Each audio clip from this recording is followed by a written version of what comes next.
ay magkulang mula sa baitang dalawa. Narito ang isang maikling kwento na kapupulutan ng magandang aral. Handa na ba kayo? Tara, simulan na natin!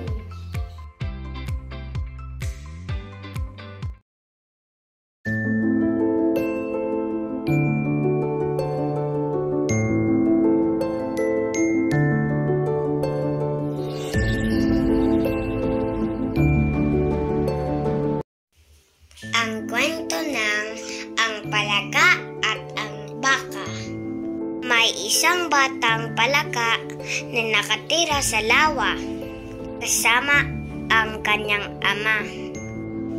Minsan ay tumatalon-talon ang batang palaka at ang kanyang kaibigan papunta sa parang. Doon ay nakita nila ang isang bakang kumakain. Ang laki-laking palaka, bulalas ng batang palaka. Hindi siya palaka, sabi ng kanyang kaibigan. Huwag mo siyang pakailaman. Ngunit hindi pinakinggan ng batang palaka ang sinabi ng kanyang kaibigan. Tatay!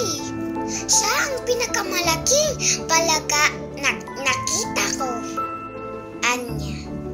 Walang ibang palaka ang maaaring maging mas malaki sa akin. Wika ng amang palaka. Humigop siya ng hangin upang mapapintog ang katawan. Ganito ba siya kalaki? Hindi, tatay. Mas malaki, sabi ng batang palaka.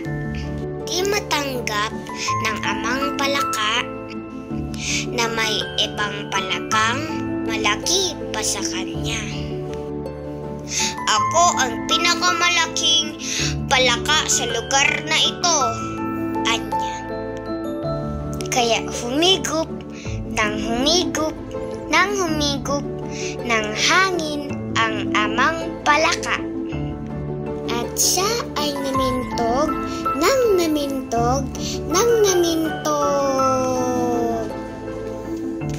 hanggang sa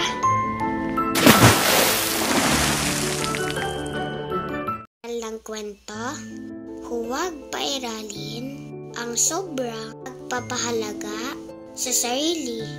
Maging masaya at magkontento sa ating sarili, sapagkat ito ay pinagkaloob ng Diyos sa atin.